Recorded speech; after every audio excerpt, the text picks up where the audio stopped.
Hoje o nosso Blá é com a Elô Malieri, mãe da Duda e da Malu, advogada, palestrante e DM1 há 40 anos. E para quem não sabe, DM1 é a diabetes tipo 1, uma doença que atinge no âmbito global cerca de 589 milhões de pessoas entre 20 e 79 anos. Isso são dados de 2024, mas a Elô daqui a pouco vai, né, falar melhor sobre isso. E isso equivale a aproximadamente 11,1% da população no Brasil. E a IDF, International Diabetes Federation, estima que em 2024, isso já mudou, havia aproximadamente 16.621.400 adultos entre 20 e 79 anos com diabetes. Isso representa 10,6% da população e o mesmo IDF tem previsão de que até 2025 o Brasil chegará a 24 milhões de diabéticos. Elô, seja muito bem-vinda. 2050, perdão. É muito número, gente. Então, olha, é muito número. E o mesmo IDF tem previsão de que até 2050 o Brasil chegará até 24 milhões de diabéticos. Para esclarecer esses números todos, a gente está aqui com a Elô. Seja muito bem-vinda, Elô. Gente, muito obrigada, meninas, pelo convite. Estou muito feliz de estar aqui com vocês nesse bate-papo, né? Nesse blá delas. Que delícia. Obrigada, a gente vai aprender muito pela sua participação aqui com a gente. Imagina, é uma honra ter você aqui. Honra toda minha, gente. Vamos falar sobre esses números, né? Discutir um assunto tão importante. A gente já vai começar com uma pergunta. Quando a doença chega cedo, Elô, como chegou para você, o que muda na forma de encarar a vida, o corpo, né? O que acontece? Olha, quando eu tive o diagnóstico, eu tinha 11 anos. Né? Foi em 1985, no dia do Natal. Então, no dia do Natal? No dia do Natal. Meus pais começaram a ver que eu estava numa mudança de... Eu sempre comi muito, família de libanês, italiano, português, tudo em volta da mesa. E aí meus pais começaram a ver que eu comecei a emagrecer, fazia muito xixi e tomava muita água. E esses são os típicos sintomas do diabético tipo 1, que é uma doença autoimune diferente da grande massa, que é diabetes tipo 2. E aí todo mundo me pergunta, Elô, como que foi o impacto do diagnóstico? Não tive, porque eu era uma menina. Então a única coisa que eu fazia era replicar a resposta. Elô, o que aconteceu para você emagrecer tanto? Eu emagreci 15 quilos em 3 meses.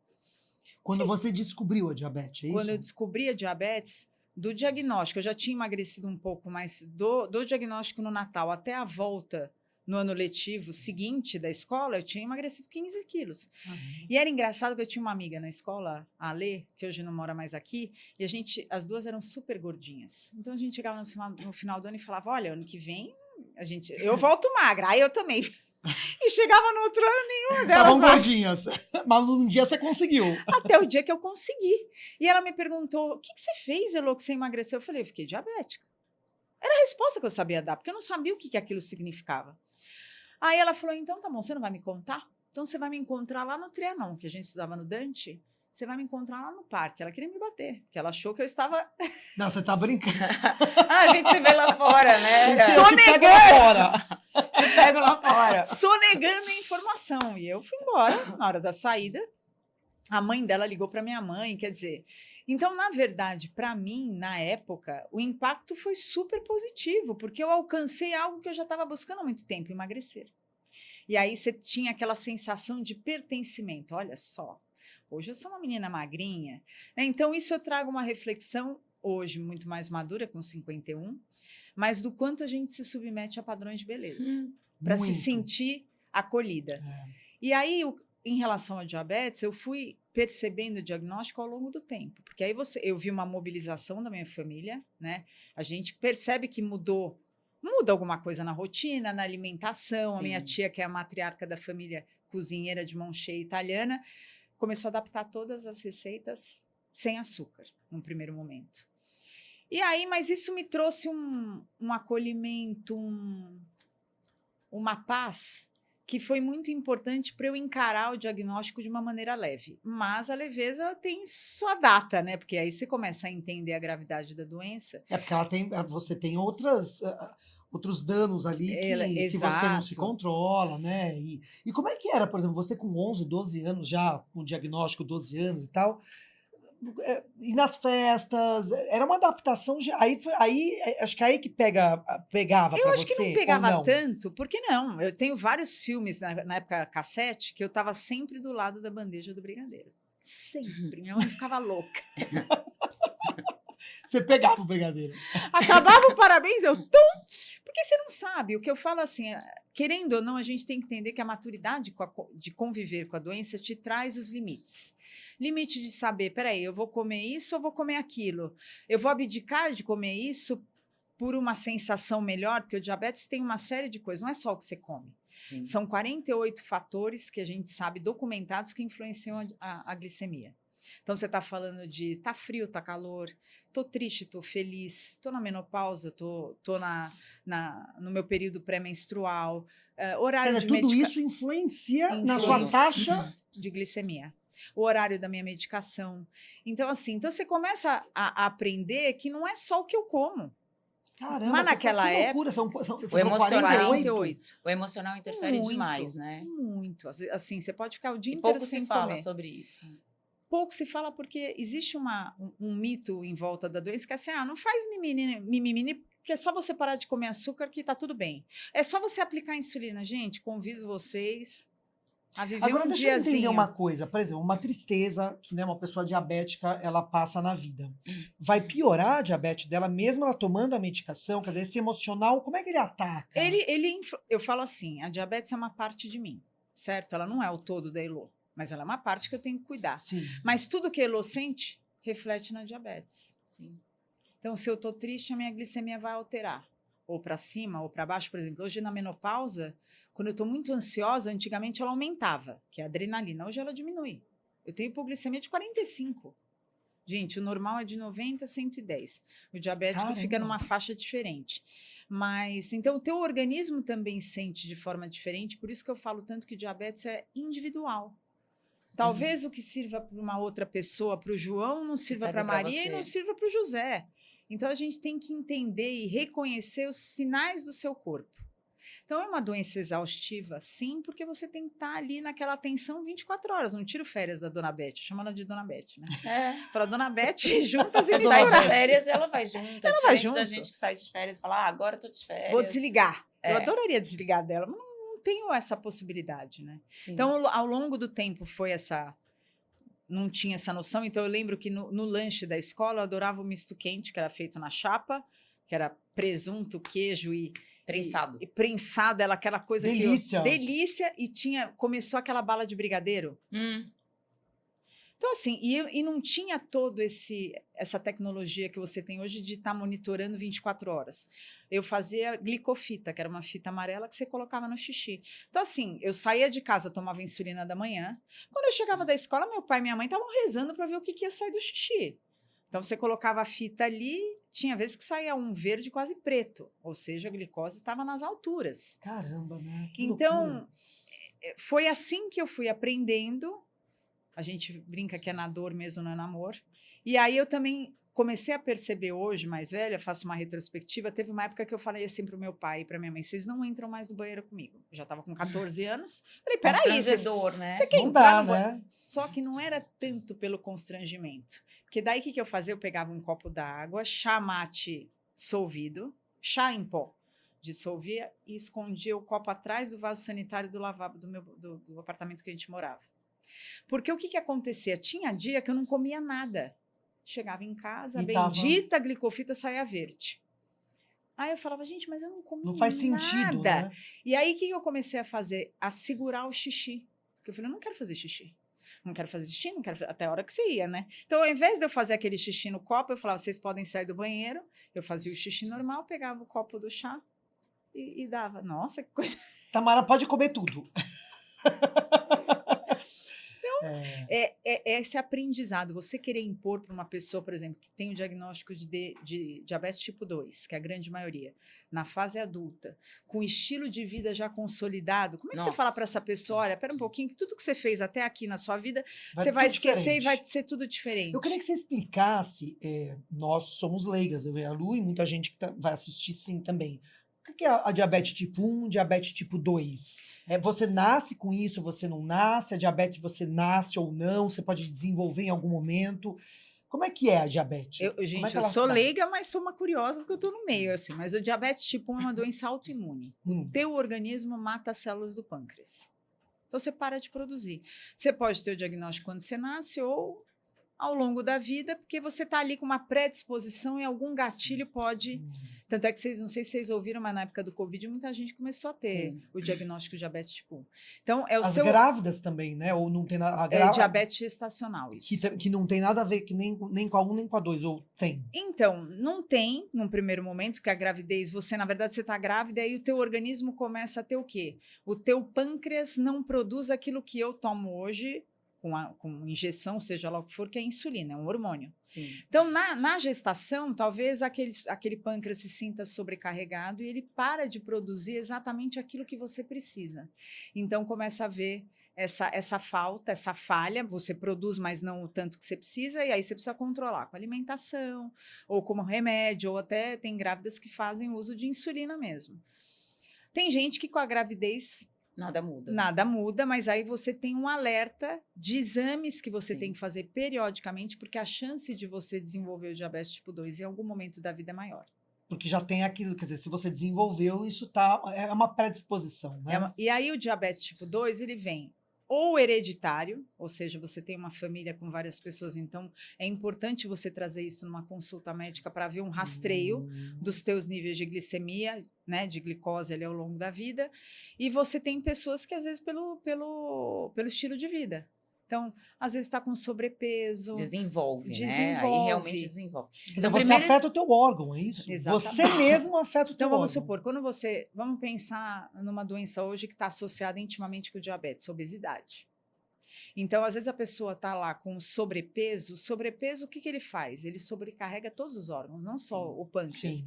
É o coração, é a função renal. Então, ela pode desenvolver o diabetes, e você vê que muita gente que perde peso ou faz uma bariátrica, que também faz, olha, curei do diabetes. Por quê? Porque você tirou toda aquela sobrecarga. Então, os órgãos voltam a ter um funcionamento adequado. Então, mas é muito complexo, né? Primeiro esclarecimento que eu acho que, para os leigos como nós, todo mundo fala dessa forma, e agora hoje você me esclareceu. O diabetes tipo 1 não é quem nasce diabético. A gente ouve, né? Diabético tipo 1 nasceu assim e tipo 2 desenvolveu. Não é nada disso. Tipo 1 é porque o seu pâncreas não está produzindo o que ele deveria produzir. Então, porque as suas células do seu organismo matam as células do pâncreas. É autoimune. Não que não existam diagnósticos de diabetes tipo 1. Às vezes, nós estamos sabendo de casos de pessoas com mais idade, 60, 70, que está tendo o diagnóstico de diabetes tipo 1. Sim, porque não tem nada a ver com nasceu ou não nasceu assim. É o teu organismo que começa a matar as células. Se existe uma predisposição genética desde que você nasce, e de repente, no momento da tua vida, teve um gatilho que provocou aquilo, pode acontecer. Então, é isso. Não é que ela nasce. Em algum momento, o teu pâncreas vai falir. Ele entra em falência. Pode ser em qualquer idade. Né? O esclarecimento importante, porque eu ouvi muito isso. Diabetes tipo 1 é aquele que nasceu diabético. Não é isso. E o tipo 2 é uma pessoa que normalmente ele tem um alerta. Então, a gente fala muito do pré-diabetes, o que é importante. Ele é um sinal de que, o meu organismo não está mais respondendo adequadamente à produção de insulina que ele está me demandando. Meu pâncreas não consegue produzir o que eu preciso. O que eu preciso fazer para estabilizar ou para melhorar? Atividade física, melhorar a alimentação. Às vezes nem isso resolve. Então, uma das coisas que mais me chama a atenção, as pessoas falam, ficou diabético porque merece. Ninguém escolhe ficar doente. Claro. Que absurdo, né? Eu tenho uma dúvida aqui que eu acho que é muito útil para todo mundo. Qual é a relação do álcool com a diabetes? Isso eu acho importante esclarecer, porque né, pessoa que fica diabética e tem uma vida, aquilo que você falou, já vem levando um estilo de vida. O álcool tem um impacto importante no tabagismo, álcool. Não que você não possa tomar, mas, por exemplo, eu posso tomar vinho. Eu sempre gostei de vinho rosé, saquê. Saquê é feito de arroz. Arroz é impacto glicêmico na veia. Mas a bebida também é um pouco individual. Tem gente que bebe e não acontece nada, tem gente que bebe socialmente, eu estou falando, Sim. e altera a glicemia. Então, acho que é uma coisa de também você conhecer qual é o sintoma do teu corpo, como você responde àquilo. E o problema é para quem vai no álcool como um vício. Ah, sim. É como o tabaco, porque você começa a ter fatores que acabam dificultando ainda mais uma doença que é inflamatória, que afeta toda a parte vascular, de como o teu sangue chega nas Circula. periferias. Então, eu sei que tem uma série de coisas que o tabagismo, por exemplo, impede cicatrização. Então, você tem uma ferida, Sim. a ferida, ao invés dela só estar assim complicada para não cicatrizar pelo próprio diabetes, ela também complica ainda mais pelo tabaco. Potencializa, né? O Elo, sabe o que eu queria puxar aqui? Falar um pouco da menopausa. Você já está na menopausa? Eu já estou há 2 anos e meio. Conta um pouquinho pra gente, porque eu sou filha de diabético e neta de diabético, e a minha glicemia tá sempre ali, né? Falam que não existe mais a pré-diabetes, agora já. Então eu já devo estar diabética, eu não sei, eu estou fazendo meus exames agora, inclusive. Mas eu ainda não estou na menopausa, eu tô com 50 anos, mas logo, logo eu entro. Eu queria saber. Com a diabetes, como é que é, né? A diabetes versus menopausa? Uma loucura. Como é que conta um pouquinho para quem está A nos menopausa assistindo? já é uma loucura, né? A relação da menopausa com o diabetes é uma nova mulher convivendo com uma condição que já existia. Então, uma nova mulher por quê? A parte hormonal vira uma loucura, a parte emocional completamente impactada, então automaticamente a diabetes já sente. Então é aquela coisa, você está totalmente irritada. Você acorda de mau humor, dali uma hora você está mal-humorada. Aí você está irritada. A relação no casamento também fica péssima. Gente, vamos falar, a menopausa acaba com a libido. É muito complicado, você precisa melhorar, tem que equilibrar isso. Eu acho que é importante a gente falar. É. Eu vi uma vez uma entrevista do Drauzio Varela, que eu amo de paixão, doutor Drauzio, Também um adoro. beijo se estiver nos assistindo. Ele é fantástico, ele é um ser diferente.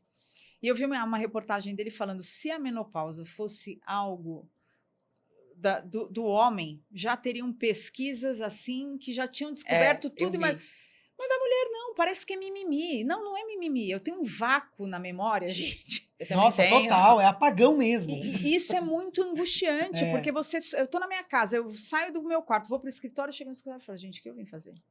Você não consegue lembrar de jeito nenhum. Então, eu acho que é isso. A complexidade da menopausa afeta a diabetes. Mas acho que antes de falar do diabetes, afeta a mulher como um todo. Sim. Né? Quem sou eu? Como eu me comporto como esposa? Porque como é que você fala para o seu marido que ele não tem libido? Como é que eu faço meu marido entender o que eu estou vivendo naquele período? Tudo isso é muito difícil, né? A gente começa a quebrar paradigmas, inclusive. Porque eu acho que a gente, pelo menos na minha época, eu lembro que os avós do meu marido, eles fizeram 70 anos de casados. E eu fui. Nossa, 70 anos acho que é 70, bodas de vinho, gente. Acho que é 70. E aí, na cerimônia que teve, o padre perguntou, Vó Maria, qual é o conselho que você pode dar para as pessoas que estão casando agora e tal, querem antes perdoar, perdoar e perdoar. Então, nossa! É muita paciência. Não. E aí a gente vem numa reflexão do quanto nós estamos mudando em relação a isso. Nós não somos mais submissas, mas como eu participo, meu marido, de um momento de vida muito complicado. Não é que eu não goste mais dele ou que eu não tenha vontade. Quer dizer, eu não tenho vontade. Exatamente. Como é que você faz? Aí você pega médico que é contra a reposição hormonal. Então, mas, por exemplo, o diabético pode fazer reposição? Eu faço, eu estou chipada, gente. Eu tenho um chipzinho. Você colocou o chip. Coloquei o chip porque eu tive um incidente no meio do caminho o ano passado, e aí eu comecei a falhar nessa coisa do gel da perna, do comprimido antes de dormir. Falei para minha médica, Rô, não consigo, não estou conseguindo dar conta de tudo. De tanta disciplina, né? Não consigo. O que eu posso fazer? Ela falou, então vamos testar o chip? Gente, foi a melhor coisa que me aconteceu. Mas também é de mulher para mulher, né? Não, e aí é isso, acho que essa conversa aberta é para cada um conseguir encontrar qual é o caminho dentro da menopausa que vai te trazer qualidade de vida. Se é reposição hormonal, eu sei que tem mulheres que não podem fazer, mas como dentro desse cenário eu consigo? Porque eu vejo a mulher que não quer falar do assunto.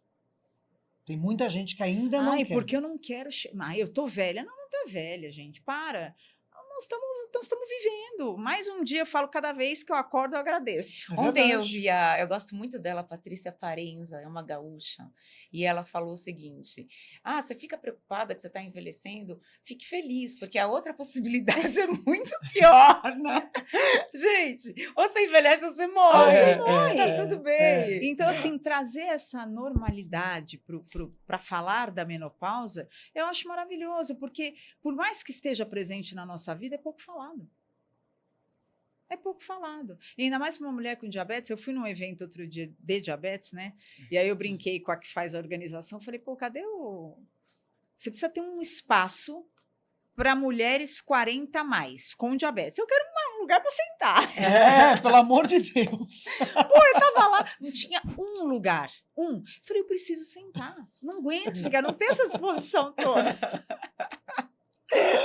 Isso é muito bom. Deixa eu perguntar uma coisa. A diabetes, como outras doenças, meio que molda, né, a identidade assim, da pessoa. Tem um rótulo. O Sim. que você poderia falar sobre isso, assim, da tua vida, né, das suas experiências? Que a gente estava conversando antes, você falou, o diabetes não é uma coisa simples, né? E não ela sou entra eu. dentro de... E não sou eu, né? Eu acho que isso é uma coisa importante. Eu tenho algumas passagens na minha vida que me marcaram e eu nem sabia que tinham marcado tanto. Mas na terapia você acaba falando e aquilo vem numa explosão que está lá guardado, adormecido. Então, uma vez eu fui num médico, entrei no consultório dele, ele não olhou para mim. Ele estava lá escrevendo no papel.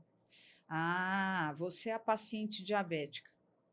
Essa foi a primeira vez, ouvi e fiquei quieta. E aí, ao longo dos anos, eu fui ouvindo aquilo, até que um dia eu me libertei. Falei, não, eu não sou paciente diabética, eu sou Maria Heloísa Martinho Cais Malieri. Gente, esse é o meu nome inteiro.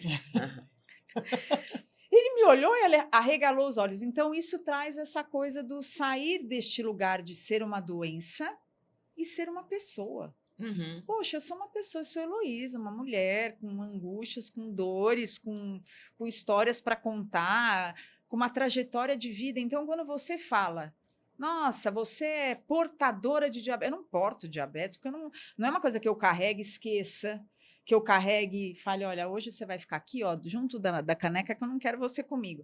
Não, ela faz parte de mim, mas ela não é o todo.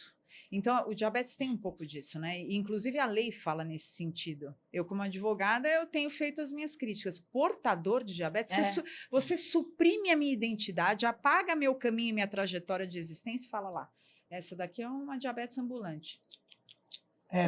Pesado, né? Portador. Mas né? E você vê que até hoje, nós estamos falando Sim. disso em 2025. Verdade. E acho que isso serve para tudo, né? Nós estamos evoluindo em muitas coisas e regredindo em outras.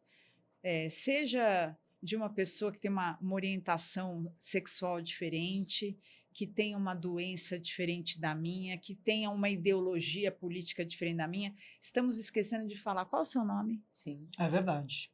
Existe um nome atrás da pessoa, né? Sim. E o nome é o mais importante. Por que eu rotulo? Porque o rotular é um preconceito.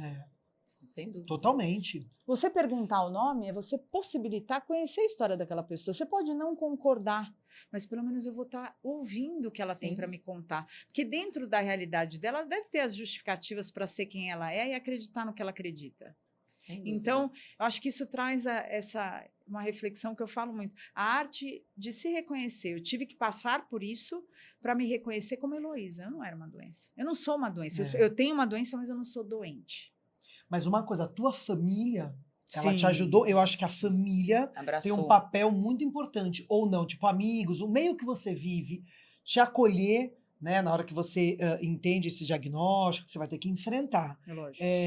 Como é que a família realmente tem um apoio muito importante nesse momento? A tua foi? A minha foi tudodebom.com. Né? Eu falo que meu pai, infelizmente, é falecido.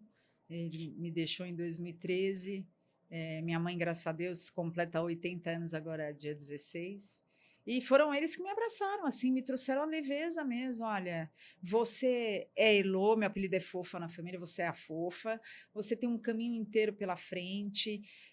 Olha, até me arrepia, e porque a gente tá difícil junto nessa, isso. né? Eles mostraram. É muito bonito isso, viu? Parabéns pra tua família, viu? Não, meus pais, minha família toda, meus irmãos também, dentro do conhecimento deles também eram muito meninos. Os meus amigos, quando eu tirei o Elô e Beth do papel, o projeto que eu tenho, Os meus amigos falaram assim, mas por que você vai falar sobre diabetes? Você está falando de preconceito? Nós nunca tivemos preconceito com você. Eu falei, mas eu sou uma minoria. Porque eu vim de uma família que me permitiu contar. Eu sempre partilhei da minha condição. Então, eu saía com meus amigos e falava, ó, se eu beber, e você vê que eu tô com uma carinha meio encostada ali na parede, meio cabisbaixa, branca, é porque eu tô com falta de açúcar. O meu glicosímetro está dentro da minha bolsa. Você faz e você me dá água com açúcar ou Coca-Cola. Então, eu falo que a inclusão, você realmente se sentir incluído é quando você divide de diversas realidades no mesmo ambiente. Sim. E eu sempre fui desta premissa. E sempre fui muito acolhida, mas tem gente que não. É isso que eu ia perguntar. Você, claro, você convive com um monte de gente, você deve ter escutado histórias assim, Sim. de todos os tipos. Tem muito mais gente que não acolhe, famílias que não acolhem ou que acolhem. Como é que é essa. O que você escuta? E por que uma família não acolheria um diabético? Porque é vergonhoso. Existe um sentimento de vergonha.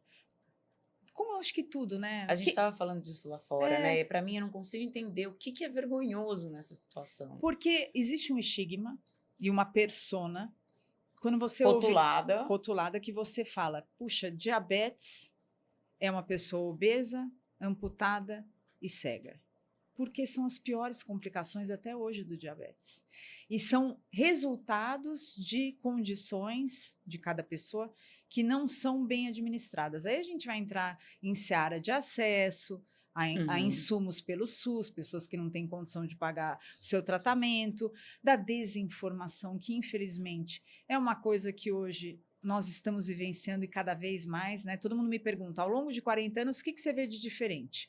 O avanço tecnológico da medicina, em termos de qualidade de vida, mas um retrocesso de informação. Hoje, às vezes, eu acho que a pessoa tem menos informação do que eu há 40 anos atrás. Por que isso? Porque você acha que tem muita gente falando um monte de coisa que não é, talvez, eu acho que não entende. Não só em diabetes, né? Eu acho que hoje nós temos uma liberdade de fala, onde todo mundo passou a ser PhD especialista. De tudo. Por isso que a gente tem essa disseminação de fake news. Então, vou falar do diabetes, tá? Mas se a gente entrar em alguns grupos no Facebook, eu fico nesses grupos para criar conteúdo para minha página. É impressionante que tem de gente que deixa de tomar a medicação para comprar chá. Chá de pata de vaca cura o diabetes. Que loucura, né? E aí você fala, gente, mas espera aí. Aonde eu perdi no meio do caminho a trama do filme? Mas é isso, hoje a gente ainda vive a desinformação. Então, será que a nossa comunicação é que está comprometida e a gente não está sabendo falar com essas pessoas? Porque é isso que eu falo, não adianta a gente colocar a culpa na pessoa. Tem um caso que para mim é emblemático. Teve um senhor que tinha uma ferida no pé e ele chegou no ambulatório lá em Curitiba. E falou para o médico dele, olha, estou aqui porque meu pé está com uma ferida. Ele já tinha passado pelo clínico geral e esse médico que o acolheu era um médico só de ferida. Ele falou, seu José, o senhor faz isso, aquilo, volta daqui a um mês. Quando ele voltou, o clínico não estava no ambulatório. Ele falou, então deixa eu ver seus exames. Seu José, sua diabetes está muito descompensada. Como é que o senhor controla? Diabetes, doutor? Não, eu não tenho diabetes. Meu pé é diabético. Não acredito nisso. Isso é mais comum do que você imagina. Ele está errado? Não, porque ele não tem informação, né? Não, a própria nomenclatura ela é equivocada. É um membro em risco, é um membro que tem uma complicação de uma patologia X. Quando você fala pé diabético, para quem não tem discernimento, meu pé é diabético, não sou eu que sou diabético. Aí tem uma outra, que é tão pior, tão ruim quanto. Veio uma senhora, foi lá num lugar, pegou os insumos para fazer uso da insulina, voltou toda descompensada, dona Josefa. Eu fiz até uma brincadeira dela. Aí a moça falou, mas dona Josefa, a senhora estava melhor há um mês atrás do que está agora. Um mês é modo de falar. O que aconteceu? Me explica como é que a senhora está tomando a insulina. Não é. Eu abro a ampola, misturo na água e tomo. Tomar não é ingerir líquido? É ela que está errada ou é a maneira como eu me comunico de explicar como ela usa? É verdade. Então, assim, como será que a gente está se comunicando? Nós estamos falando cada vez mais de assuntos prolixos e profundos, quando talvez a gente tenha que resgatar a simplicidade das coisas. É verdade. É tanta informação e não se sabe nada. É verdade. Né? A gente É está tudo raso. mergulhado em um mundo de informação e não se sabe mais nada. É Então, às vezes, é verdade. importante a gente perguntar: o senhor sabe o que é diabetes? O senhor sabe o que é? Sei lá. Uma vez eu lembro de uma moça que falou assim para mim: eu tô cansada, eu fui no nutricionista, ele falou que é para eu tirar carboidrato. Mas que cato é carboidrato? Pô, e Ele nem explicou, cara, é uma carboidrato. pergunta legítima, mas é isso. Ela foi no nutricionista, o nutricionista falou: você corta o carboidrato. Mas o que é carboidrato? Para uma pessoa que come arroz e feijão, será que ele também. O papel dos profissionais de saúde em qualquer condição é se adequar à realidade daquela pessoa que está ali na frente, a realidade que ela vive. Não adianta eu dar uma fórmula mágica se a pessoa come arroz e feijão, que é o que o brasileiro come, Sim. e talvez não adequar a insulina que ela vai tomar. Né? Então, assim, são tantas nuances, mas é isso que você falou. Eu acho que é justamente isso. A gente tem tanta informação, quando na verdade é tanta informação para não saber nada, e a gente tem visto isso na polarização do que está acontecendo na nossa sociedade. Ou é A ou é B. Espera um pouquinho. E o debate, cadê o debate? É São verdade. conversas que nos possibilitam evoluir. E a gente acaba não evoluindo, porque assim, se você não falar o que eu quero, eu estou indo embora. Já, não quero mais participar. Não gostei, estou de mal. É uma ignorância Agora, existe total, né? também, Elo, existe o vitimismo, né? Tem muita gente que tem diabetes ou qualquer outra doença, enfim, e fica num vitimismo, né? Então, é acolhido num grupo, mas através do vitimismo. Ah, eu sou, né? Eu preciso. E aí também não vive a vida, né? Fica nessa seara ah, eu sou coitadinho, sabe, as pessoas também precisam ter um pouco mais de atitude perante a vida, você não acha, Elo? Quer dizer, Eu olha acho. você é um exemplo de pessoa, né? Você assumiu e isso, claro, você teve um apoio da família, por isso que eu acho que Sim. a família impulsiona muito a gente para frente nesse sentido e te tira do vitimismo, né? Você não é uma coitada. Não, eu tenho que assumir o protagonismo Da da sua própria vida. É o que você que a falou, vida a é diabetes minha. faz parte da minha vida, mas ela não é, eu não sou a diabetes ambulante, Mas né? eu acho que tem um ponto muito importante aí, que eu acho que a Elo foi exemplar, que é você aceitar.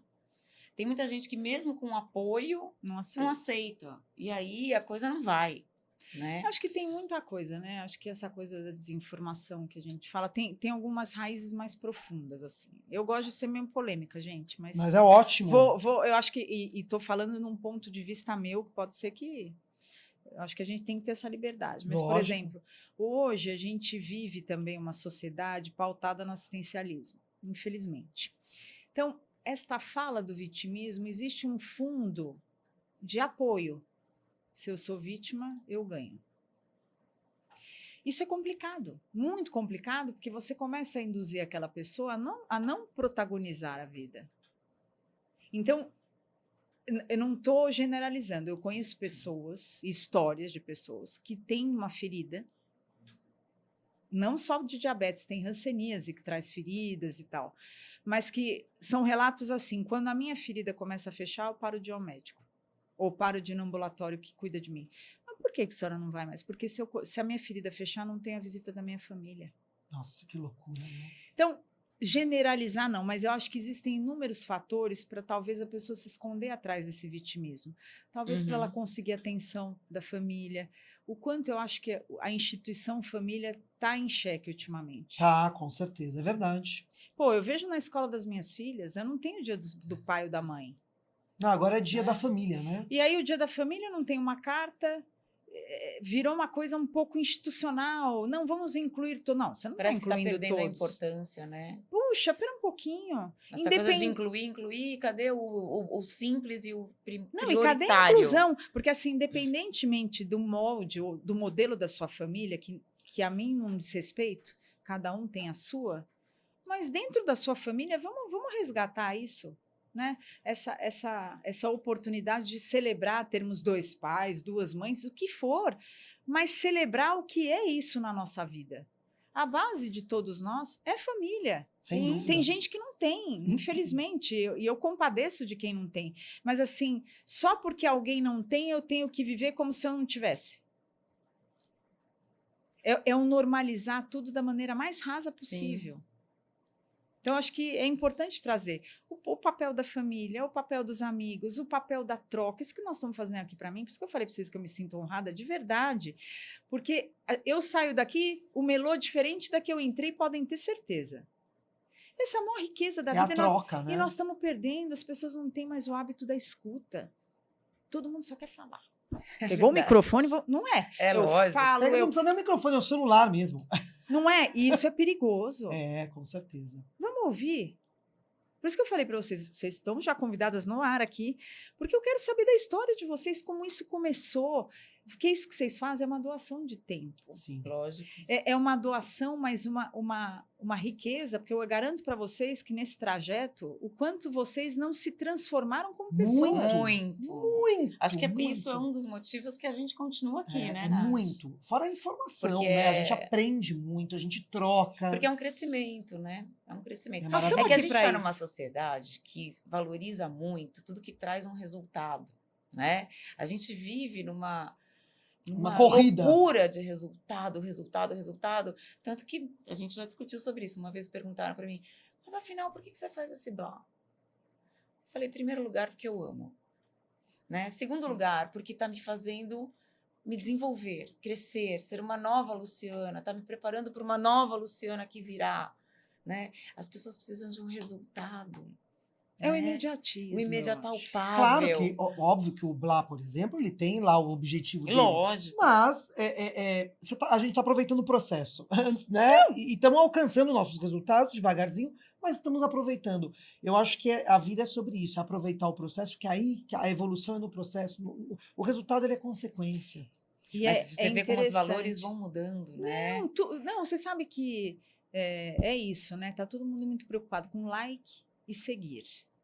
E aí eu pergunto para vocês duas até, queria ouvir. Vou colocar para uma troca importante. Porque Lógico. assim, hoje, quando eu converso com as pessoas, tudo se pauta em mídia social. É? E aí eu pergunto, e cadê a vida de verdade? Porque assim, gente, eu já passei por isso, tá? Tive que me desvencilhando aos poucos. Quando eu criei o projeto Elo e Beth, foi antes da pandemia. Na pandemia era o que me salvou, foi o que me Sim. salvou. Eu fazia live todos os dias, aquilo lá me consumia um tempo onde eu deixava de pensar no que realmente estava acontecendo com a humanidade. Você acordava sem saber se amanhã E, inclusive, o o diabético era um alto risco, né? Nossa, meus médicos me massacraram, né? Eu falei, gente, eu já entendi. Te isolaram. Eu já entendi, Né? Era alto risco. mas me dá um tempo para respirar. É. Então foi muito importante. Aí você sai dali, e aí eu parei um pouco, às vezes, de postar tantos stories. Eu gosto, mas eu acho que eu respeito a minha vontade. Se eu tô afim, ok. Se eu não tô afim. E aí você começa a ter uma cobrança disso. Pô, não é todo dia que eu saio que eu quero postar o que eu tô fazendo. Eu quero viver aquele momento. E eu tô sentindo que as pessoas estão deixando de viver. Eu fui num evento há 2 semanas que passou um vídeo falando sobre isso. Quanto tempo nós estamos olhando para o celular e de costas para o que está acontecendo? E é uma cena marcante mesmo. Quando você se dá conta do que é aquele recorte, você fala, peraí, quantas vezes eu estou em algum lugar que eu estou querendo registrar um momento e estou esquecendo de ver o que está acontecendo Sem ao meu dúvida. redor? É. Na verdade, eu Coloca e a Lu, depois, né? Se é um trabalho importante, desculpa, É. Nath. Viva o que você está vivendo. Eu vejo muito assim, o que é pessoal e o que é profissional. O que é profissional, eu lido como se fosse um trabalho. É isso. Né? Então, a gente tem que estar lá, tem que postar, tem que não sei o quê, profissionalmente. Mas eu não sou obrigada, pessoalmente, a Tudo compartilhar. satisfazer uma expectativa do outro que eu nunca vou satisfazê-lo, né? Que mundo a gente está vivendo? Então, mas aí eu vejo assim, nós temos indústrias que estão alimentando isso. Sem dúvida. né? o tempo todo. Porque virou negócio. Então, mas é um negócio que ninguém está questionando qual é o preço que se paga por isso. O que realmente Mas está sabe te que- mas custando sabe o que isso? que eu acho? Inclusive, uma doença pode te Pô, custar, mas né? muito, muito. Inclusive, uma doença. Só que eu acho que tem muita gente que adoraria estrelar, né? E tá aproveitando, né? Tá surfando na onda. Tá, porque... e outra, você vê umas pessoas... Quando eu vejo algumas coisas na internet, eu falo, não, gente, isso não faz sucesso, isso é uma pessoa não deve ter nem seguidores. Porque às vezes cai, né? Porque vai caindo. Quando eu vejo... Tem tipo, milhões. 200, 300 mil pessoas Falo, não, não é Eu acho possível. Eu triste. volto, e aí eu vou no perfil e falo, não é possível uma coisa dessa. Mas esse é o retrato da sociedade que a gente estava Então, eu É um falando. acho vazio. triste. O que acontece comigo e com a Lu é que nós temos a mesma cabeça nesse sentido. O Blá, ele é um canal pra gente, né, de comunicação, né? Comunicação quando a gente tá aqui e tal. Nós não vivemos disso, nós não temos essa pretensão, não é uma coisa que brilha no nosso olho. Então, nossa vida particular, quando a gente tá afim de falar, a gente fala. Eu vindo pra cá, eu fiz uns stories, mas é coisa rara, né? Eu não faço quase A Lu nunca. não faz Não, quase quando, nada. mas é isso, acho que o respeito é isso. Quando eu tenho Isso. vontade. Agora, quando passa a ser obrigação, porque eu estou suprindo a demanda do outro, eu me machuco. É lógico. Eu me machuco. Então, e vou além, né? Quando você fala dessas pessoas, já me apareceram algumas, você fala, não é possível. Não é possível, mas eu preciso respeitar o que as pessoas estão gostando e está tudo bem.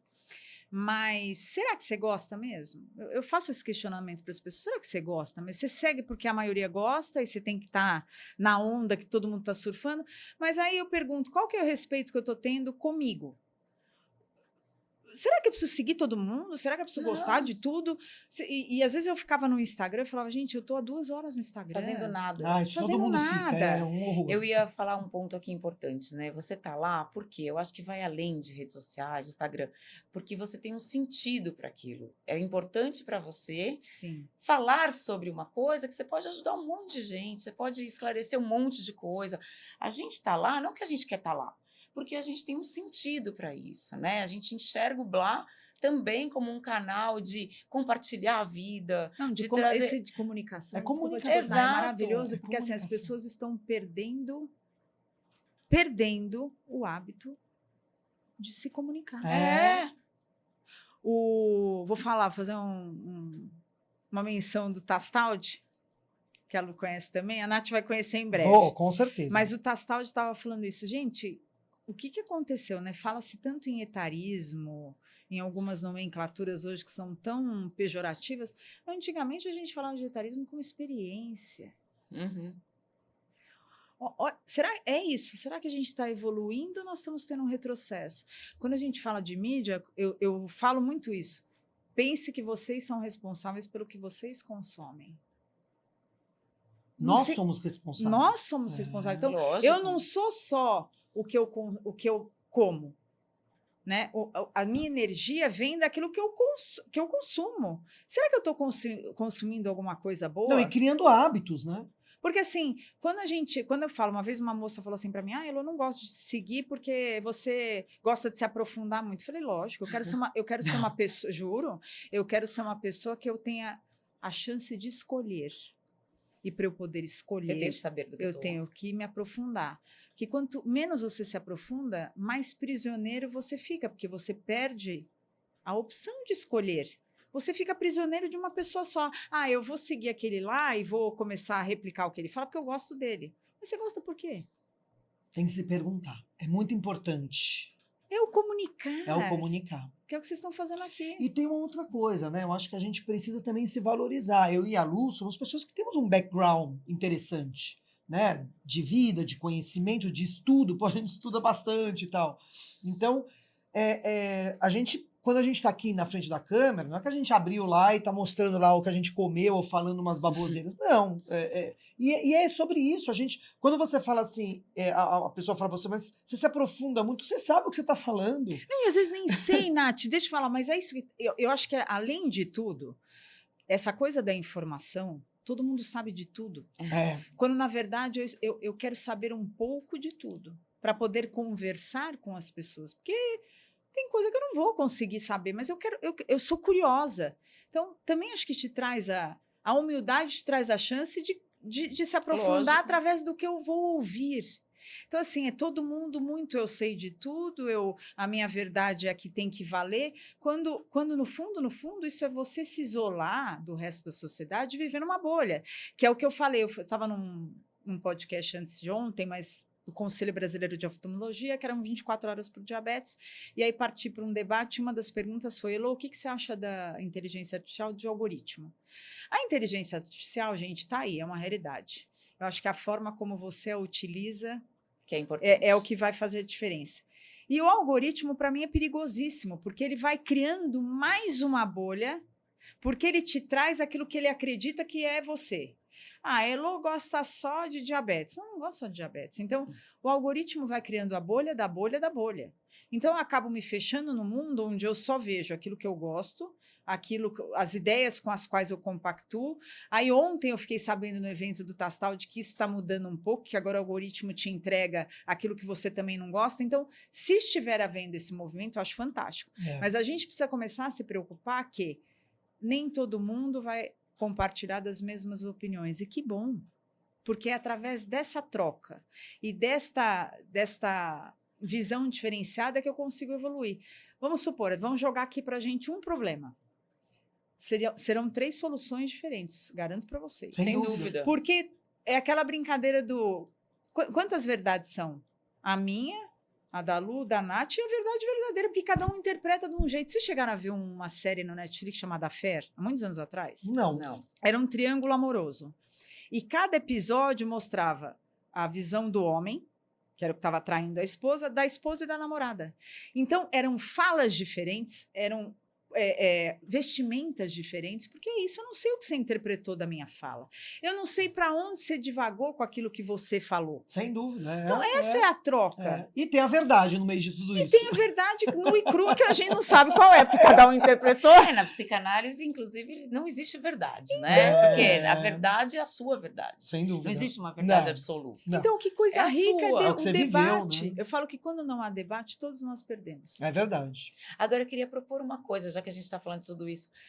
Fica todo mundo muito focado, né, nas redes sociais, nos algoritmos. Desliga um pouco isso, vai viver a vida. Ai, que delícia. Vai dar uma volta sem celular. Que é tão Para de rápida. olhar redes sociais que você vai ver outras coisas. Não é o algoritmo que está te mandando consumir algo. Vai consumir por si só. É isso. Né? Vai visitar uma mostra cultural, vai num teatro. Vai num café. Pelo amor de Deus, vai num café, senta lá e fica olhando as pessoas. Para de olhar redes sociais. Eu ando revoltada. Não, mas eu acho que é uma reflexão importante para as pessoas se fazerem, não é uma crítica. Na verdade, é um momento só de olhar e falar, será que eu estou vivendo? Mas eu acho que vai ter sabia que eu acho que a gente vai ter um retrocesso? Para a gente poder resgatar, no final, né? tá todo mundo doente e as pessoas estão começando a se dar conta que isso está virando uma doença. Vocês viram, teve uma reportagem que nos Estados Unidos as pessoas estão começando a não mais frequentar mídias, não participam mais das mídias. Ah, não tão, olha só. Eu tô quase lá, né? A Natália sabe disso. É porque mas é o resgate da vida. Aqui ainda é muito difícil, né? Porque seu trabalho está amarrado nas redes sociais. Então, o que eu tenho tentado fazer, como a Nath disse, a Lu quase não posta nada, é usar para o meu trabalho. Saber que aquilo é um trabalho. E a minha vida é viver outra coisa. E se tá afim de dividir alguma coisa, compartilhar, ok. Mas não tem viver em função disso. É isso, acho que a gente tem que mudar os valores das coisas.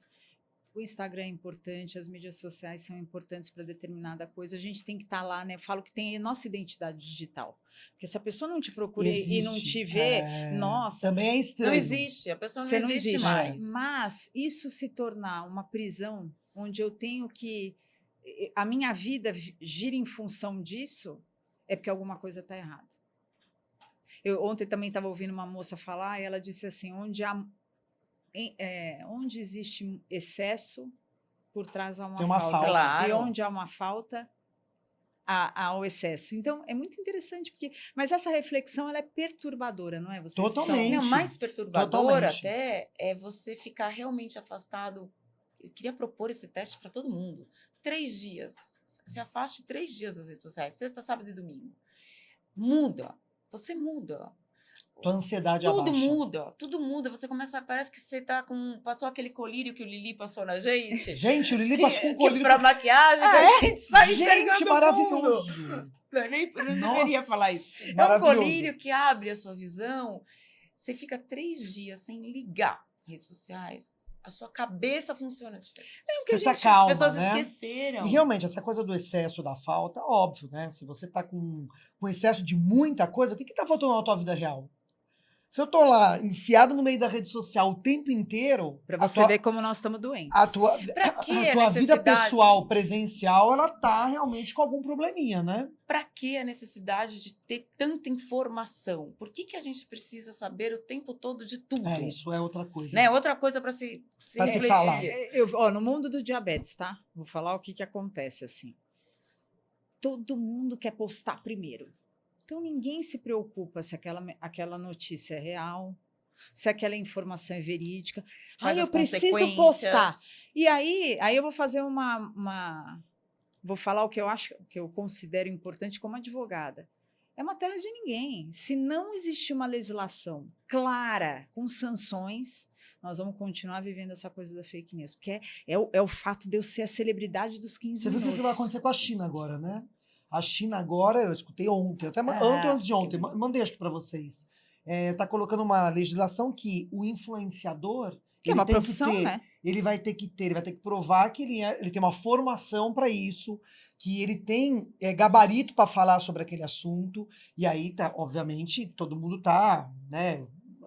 Mexeu. Todo mundo está se inscrevendo em mexeu. algum vestibular. Mas posso falar? De 15 dias. Isso, mas é importante mesmo, né? É importante a pessoa... Não, é importante a gente se ela está reconhecer comunicando... que é uma profissão. Exata, é uma profissão. Você tá lidando com Mas vidas. você sabe que eu fiz uma limpa no meu Instagram e tirei, mas assim... Até que eu fui bloqueada, porque eu comecei a tirar 1.000, 2.000, sabe quando você tira de... Porque, sim. Aí eles te bloqueiam, porque eles começam a entender o que está acontecendo. Mas aí eu percebi que não podia tirar de uma vez só, fui tirando bem aos pouquinhos. Tirei tudo que é influenciador. A Nath sabe, ela conversa comigo, eu não sei quem é quem. Ela não sabe. Não sei, eu não quero saber. Eu quero saber quem eu estou estudando, quem eu preciso ler. Eu também só sei de dorama, gente. Eu também amo dorama. Nós vamos fazer um projeto dorama, hein, Elô? Mas é isso. Aqui, hein? Você sabe que, é lógico, todo excesso também é complicado, mas é tão gostoso porque ele também traz reflexões da vida. Muito. Sem dúvida. É que as pessoas não sabem Elas disso. não sabem interpretar. Então, acho que é isso, muda um pouco o foco, né? Então, às vezes eu tenho um problema no pé, então nem sempre eu consigo andar onde eu moro. Eu moro aqui perto, na Vila Madalena, porque as ruas são muito... Todas. Mas, gente, todo dia que eu ando com o carro devagarinho, eu vejo um lugar novo. Eu falo, gente, eu preciso vir aqui. A Vila Madalena é tão gostoso. Uma delícia, ela tem uns Aquele cantinhos. bequinho do Batman, depois você entra, tem uns lugares tão legais. E aí eu pergunto, quem está na mídia visita, você tem a possibilidade, de repente, de descobrir um lugar novo? Não, porque você está andando, você está parado no trânsito, você está no celular. Eu tenho uma amiga que eu já falei para ela, dá para largar um pouquinho? Porque tá no café, tá no celular. Não conversa. E os casais não conversam. Quantas vezes você vai no Ninguém, restaurante? mais os pais com os filhos, tá tudo assim, né? Então, assim, não estou dizendo que seja uma coisa fácil. Acho que isso é um exercício que todo mundo tem que fazer diariamente, porque a gente saiu de um período de pandemia onde isso virou o nosso muro de arrimo, nossa muleta. Mas peraí, passou. A vida voltou. Meninas, a gente chegou ao final. Nossa, já. Passou rápido, né? Eu nem olhei aqui o nosso Não, a gente nem olhou, mas eu queria fazer a última... Por favor. A última pergunta, não é nem uma pergunta, né? É uma reflexão tua, que se você fosse olhar para você agora, atualmente, você é 23 anos, é isso que você descobriu a diabetes? Não, com 11. Oi? 11 anos atrás. 11 anos. Se você olhasse 11 anos atrás... Não, 11 de idade. 11 de idade. 40 anos atrás. É muito número, 40. Não, começou já com os números lá no começo. Então, se você olhasse para você com 11 anos de idade, pronto. Tá. E hoje, com a cabeça e com tudo que você já viveu com a diabetes e tem de conhecimento, né, e das privações e tudo mais, o que você falaria para sua garotinha com 11 anos lá atrás, recém-diagnosticada? Viva a sua vida. Siga seu caminho, seja quem você é. Se reconheça como Maria Heloísa Martinho Casmalieri. Nome lindo, inclusive. Lindíssimo, parabéns. É isso, acho que a gente está deixando de valorizar quem somos, individualmente. Ninguém é igual a ninguém. E sem rotular ninguém, em nenhum âmbito, né? O ditado diz, né, que a gente fala, é o ditado popular, mas todo mundo tem seu lugar ao sol. Brilhe. Brilhe. É isso. Vai no seu caminho, você isso vai aí. chegar lá. Chega lá, é isso aí. Elô, foi um prazer Prazer maravilhoso. Aqui, o dia que você quiser, e acho que a gente pode trazer a Elo outras vezes. Para a gente- outros assuntos Para outros também. assuntos, tem um monte. Imagina a gente aqui, nós somos mulheres, né? Mulheres. E temos milhões de assuntos aqui e será um prazer se você vier Eu quero. novamente. Moro aqui pertinho, gente. Isso, Aí, ó. Nós somos isso. vizinhas. Né? Né? E foi um prazer. Prazer foi meu. Você é uma mulher incrível mesmo, Obrigada. porque com tudo que você está levando, né? Aí para as pessoas mesmo, de ajuda também. A gente sabe dos seus projetos, de todas as coisas que você faz. Sim. Nós vamos deixar o teu Instagram, mas eu queria que você falasse lá para tua câmerazinha, da onde te encontra, para saber das suas informações e tudo. Gente, a minha principal página é do Instagram, @elo, sem H, ELO, Ebet, que é Heloísa e Diabetes juntas e misturadas. Porque eu acabei me privando de algumas outras mídias justamente pelo que a gente estava falando. Então, o meu principal é ali, de informação, mas o que eu vivo mesmo é nos bastidores. Então, eu estou sempre ali pessoalmente em palestras, em comunidades, para levar informação tete a tete. E se alguém Presencial. E se alguém quiser te contratar, é lá no direct? Pode no direct mandar qualquer mensagem que eu tô sempre canal de ligada. É o meu comunicação canal foco, de né? foco é Instagram. Ou vocês podem mandar e-mail também, eloibet@gmail.com. Legal, a gente vai Maravilhoso. colocar na hora do... Muito Tá bom? obrigada, Muito Elo. obrigada, Amei, viu? Foi um amei. prazer. Prazer demais. Quero mais um. Vai ter. E uma com Lili também vai ter. Vamos embora. Tá bom? Beijo, Tchau, obrigada. gente. Até a próxima. Chegou a nossa hora do Blá com a Valéria, nossa queridíssima psicóloga, psicanalista, espiritualista, tudo. Tudo E a gente vai falar um pouquinho desse assunto que a gente acabou de conversar, né, com a Elo, da diabetes, desses quadros todos aí que muitas pessoas têm diagnósticos. O que você tem para falar para a gente hoje na hora do Blá? Oi, meninas. Oi, Val. Então, hoje eu queria falar mais ou menos o que a gente já falou com a questão da bipolaridade, que é esse lado emocional por trás do diagnóstico do diabetes, né? E uma coisa que é mais importante que eu quero começar falando é o luto que as pessoas que recebem esse diagnóstico começam a viver, né? A gente chama de... É um luto simbólico, né? Porque é um luto, não é de uma coisa concreta. Não tá tendo luto assim, morreu uma pessoa. Mas o que eles estão... O que se perde com isso? Que processo de luto é esse? Você tem que abrir mão, é isso? De coisas? De não poder... A partir de um da diagnóstico. alimentação. É um luto, assim, não vou me alimentar mais à vontade, né? Então, assim, uma alimentação restrita, e isso mexe muito, porque eu conheço muitas pessoas que têm diabetes, que eles ficam revoltados. É uma fase do luto, né? Que é a revolta, que assim, não... E vai além, né, da alimentação. Você viu que ela acabou de falar pra gente? Eu era bailarina e não posso mais dançar. Então tem o luto também de situações que você não pode mais viver. Né? Então, essa invulnerabilidade que a gente sente, por exemplo, a gente não fica vulnerável para ir numa situação X que a gente sabe que vai ter todo tipo de comida, de bebida. Então, assim, esse luto é muito complicado. Eu queria começar falando sobre isso, porque tudo na vida é luto, né?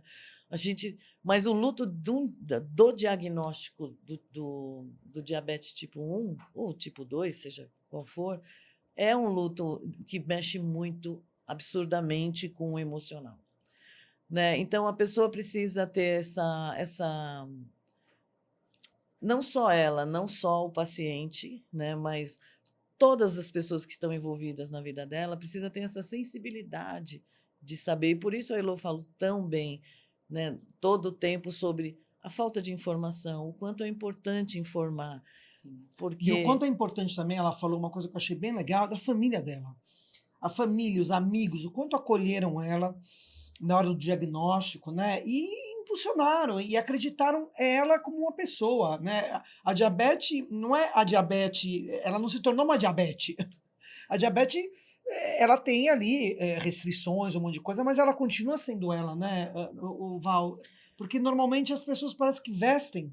Então, a questão do diagnóstico, outro dia eu estava ouvindo até o Carpinejar falando sobre isso, que ele teve um diagnóstico de uma professora. Tipo um retardo, de né? um retardo mental. Imagina, né? Imagina ele com retardo. É uma coisa, mas o quanto a questão do afeto é tudo. Você viu que a mãe dele fez o quê? A mãe dele falou, tá bom, então meu filho vai aprender em casa comigo.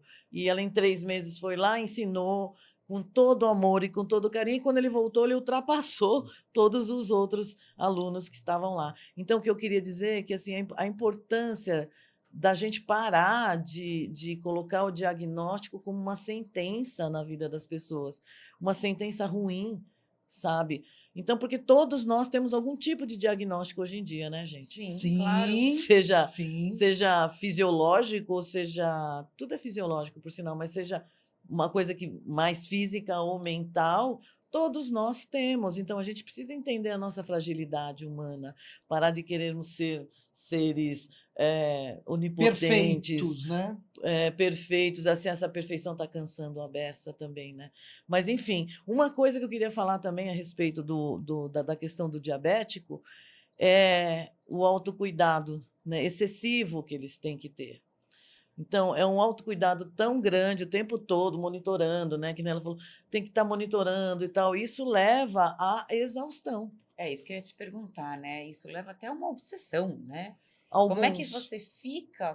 Como é que é a linha tênue de não virar uma obsessão isso, né? Porque você é obrigado a ter esse controle, né? É obrigado a ter. Pode dar um burnout, algumas pessoas podem entrar em burnout, algumas pessoas ficam realmente obsessivas. Então, isso desencadeia processos psicológicos e emocionais sérios também, né? E que a pessoa, então, ela entra nessa exaustão por não poder estar, de ter que estar todo o tempo controlando. Sim. Então, isso também acontece com quem tem intolerância ao glúten. Vocês imaginam a loucura? É loucura. Porque tem Eu aquela conheço coisa pessoas. como é que chama? Da contaminação. Sim, É sim. terrível. Então, a pessoa vai num lugar, ela às vezes Um deixa... restaurante não pode ir num restaurante.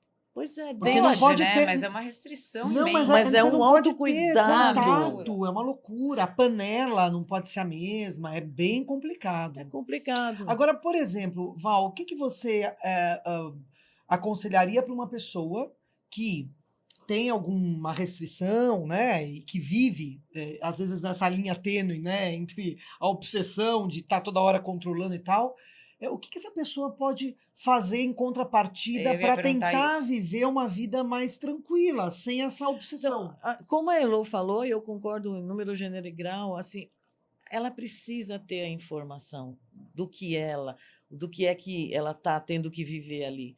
Então, tem o diagnóstico, gente, serve para isso, Sim. para que a gente saiba o que é, para poder lidar com aquilo.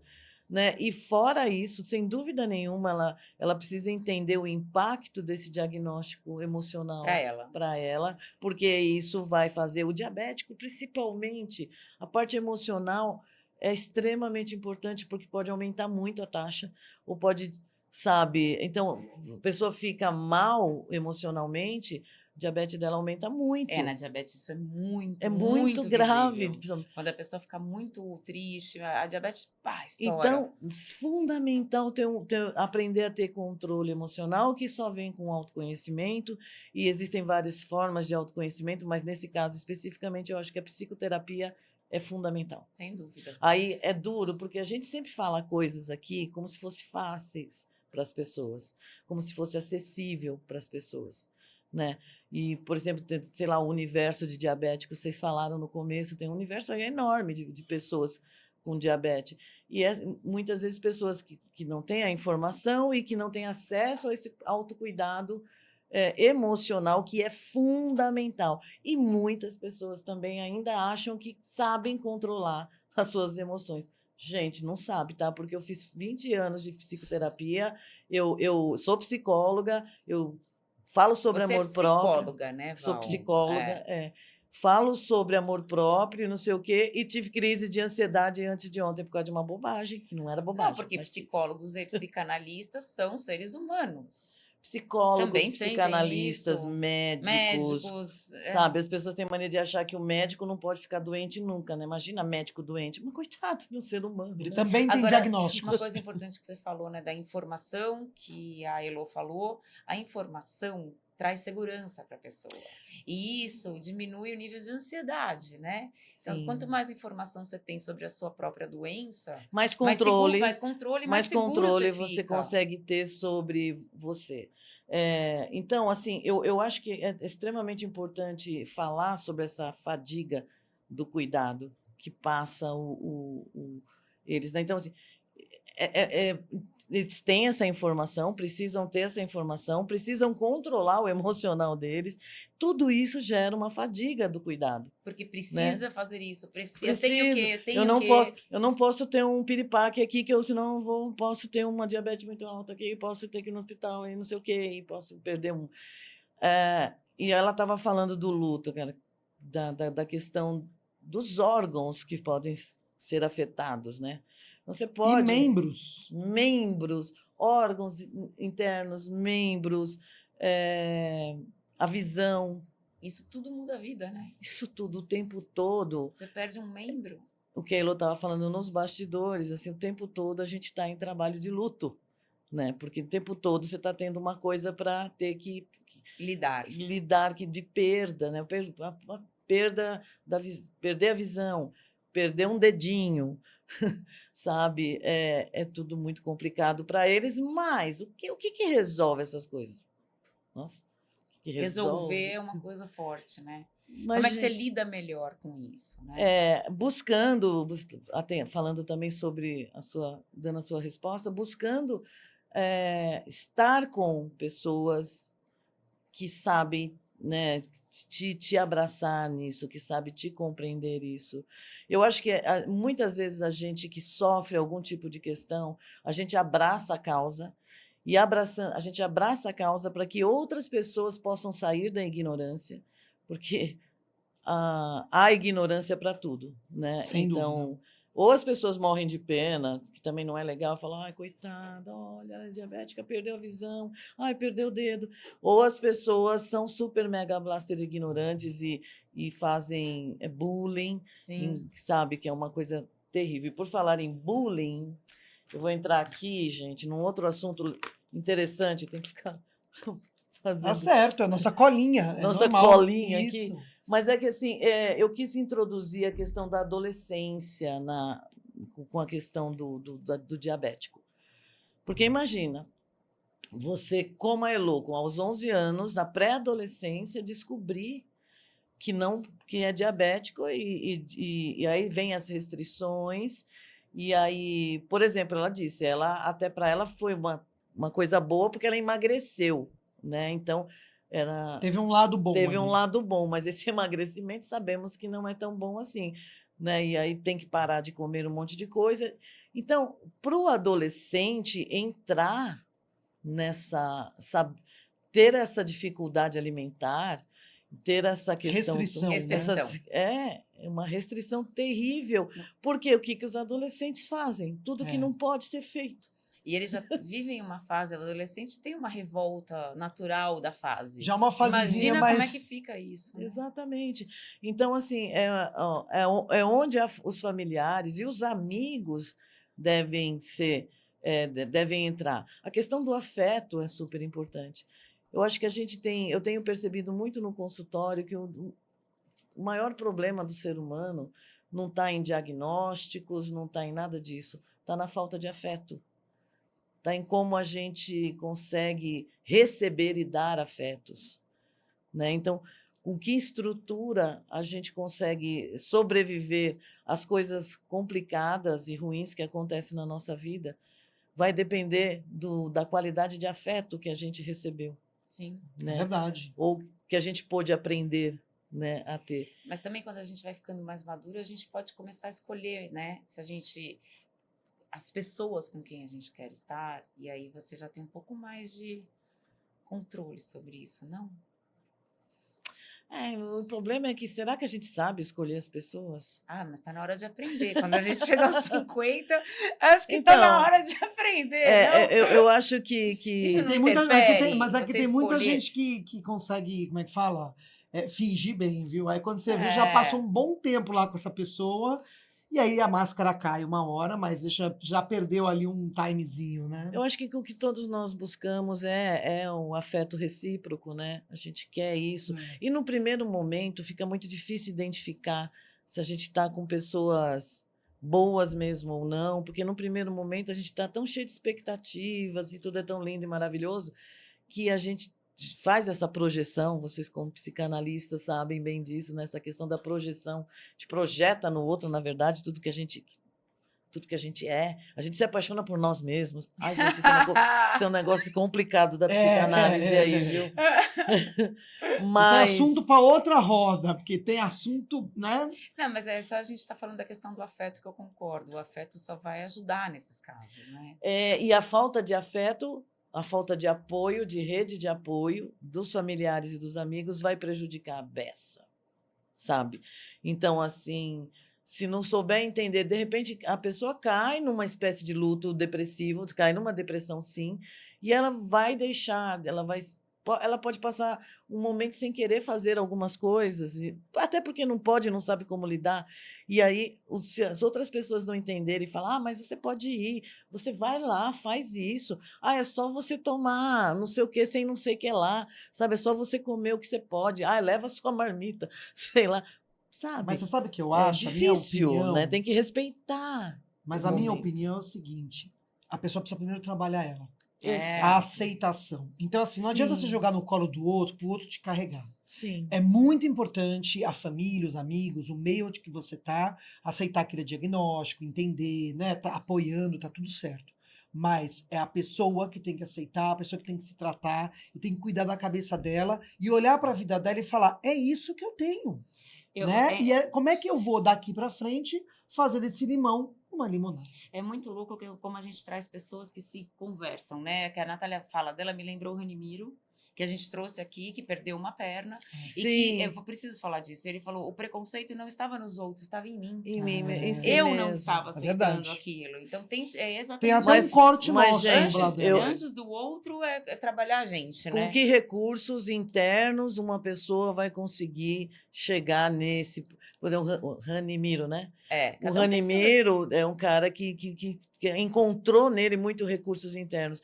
Isto porque, muito provavelmente, ele teve oportunidades na vida de se testar e ver que ele é capaz, sabe, de buscar soluções novas. Agora, tem muita gente, e aí tem uma questão que chama abandono aprendido. E eu preciso explicar isso com calma numa outra vez, porque é longo. Mas quando uma pessoa tem essa questão do abandono aprendido dentro dela, ela aprendeu, ela tem isso, ela não consegue encontrar recursos nela. Então, ela vai ter que fazer isso. E muitas vezes ela nega até a possibilidade de pedir ajuda e tal, porque ela não acredita realmente que possa mudar alguma coisa, que possa ter uma solução. Sim. Então, ela entra em depressão e tal. Esses são os casos dos depressivos. Então, é muito importante a rede de apoio, sim. Né? Não para ficar cutucando e dizendo você tem, você consegue, você pode, mas assim, poxa, porque você está sentindo isso? Tem que ter alguma forma de te ajudar a que você possa perceber que você tenha recursos Até para internos. buscar isso, para buscar as ferramentas internamente. Então, a família, ela é muito... A empatia, né? É muito fundamental o papel da família e dos amigos com a empatia e a comunicação. Perfeito. Né? Isso para qualquer diagnóstico, gente, porque o meu filho, Seja por ele qual exemplo, for. tem epidermólise bolhosa, que são nada mais é que bolhas mesmo normais. Na pele. Mas quem tem epidermólise bolhosa tem vários graus. Tem grau 1, grau 2, grau 3, e os graus são... O grau mais alto é terrível. A pessoa fica com a pele toda em carne viva. É uma bolha o corpo todo que vai soltando. O meu filho é grau 1, mas ele era pequenininho e ele chegou para mim e chorou que queria jogar futebol. E ele falava, por que o meu irmão pode e não quer jogar e eu que não posso, e eu que quero não posso? Aí eu disse para ele, não, você pode, filho.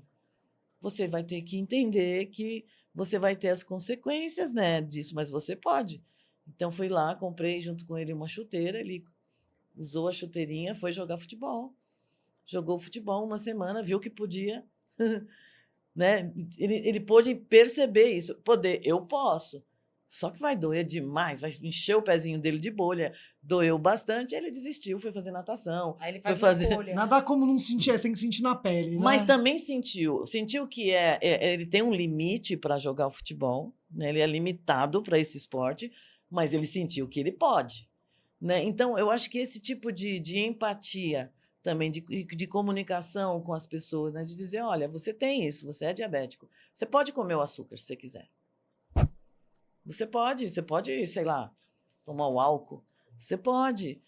Experimenta, você pode, mas você tem que entender, né? O que é melhor? Aí, né, lidar para poder chegar nessa escolha por si só, Sim. entendeu?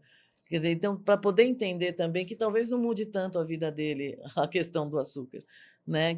Sim. E de outras coisas, que tem outras coisas que possam ser mais importantes, mas isso é um processo Sem dúvida. que tem que chegar. Acho que a resiliência, nesse caso, né, é uma coisa que vai ter que ser aprendida. A gente que fala muito de psicologia positiva, também a psicologia positiva, que é o aprendizado de habilidades, né, que a gente poder descobrir que a gente pode ter a habilidade de ser feliz em qualquer circunstância da vida. É uma escolha e é uma habilidade, é uma coisa que tem que ser construída. A gente pode ter a habilidade de encontrar a resiliência nessas coisas. Então, realmente, o diagnóstico não pode ser determinante, sabe, para a vida de uma pessoa. Sem dúvida. E é isso que eu queria falar nesse blá. Mas eu vou falar também, gente. Vou fazer aqui como chama? A sua A parábola? história, a A história. parábola. Vamos lá. E a parábola é do bambu e da paciência. A parábola do bambu, gente, todo mundo sabe que o bambu é uma planta que demora muito, né, para ela crescer. E ela, quando cresce, sim, gente, ela é super, cresce muito, mas ela é super, meio que parece frágil, né? Então eu vou ler aqui para vocês, porque assim, eu prefiro ler, tá? Fica mais bonitinho. Sabe aquele bambu chinês que você planta, cuida, rega e espera, e nada acontece? Passa 1 ano, 2, 3, e ele continua lá, invisível. Mas aí no 5º ano, do nada, ele cresce tipo 25 metros e em poucas semanas. Aí você pensa, ué, ele estava dormindo lá esse tempo todo? Na real, ele estava criando raízes. Raiz. Lá embaixo, no silêncio, ele estava se preparando para crescer com força. Viver com uma condição como a diabetes tipo 1 é meio assim. No começo parece que é só esforço, só controle, só rotina. Mas aos poucos você vai criando raiz. Aprendendo sobre si, ganhando força, construindo base que ninguém vê, mas que sustenta tudo. Então você que está nesse processo, respira. Você não está parado. Você está criando raiz. E quando for a hora certa, você vai crescer e muito, e muito, e muito. O que eu quero dizer com isso? Que cada pessoa diagnosticada pode lembrar. O tempo do crescimento não é o mesmo do florescimento, mas ambos são partes de uma mesma jornada. Incrível, Não, serve para tudo, hein? maravilhoso. Serve para tudo. Olha, fechou com muita chave de Serve ouro, pra né? tudo. Maravilhoso. Obrigada, Obrigada. gente. Eu estou muito feliz de estar aqui Nós falando também. com vocês. Eu estou amando bastante, sabe? Nós Essa do também. bambu, essa do bambu, gente, acho que é para tudo, hein? É maravilhoso, maravilhoso. Gente, Vamos- até a Muito próxima. obrigada. Tchau, tchau. Beijos.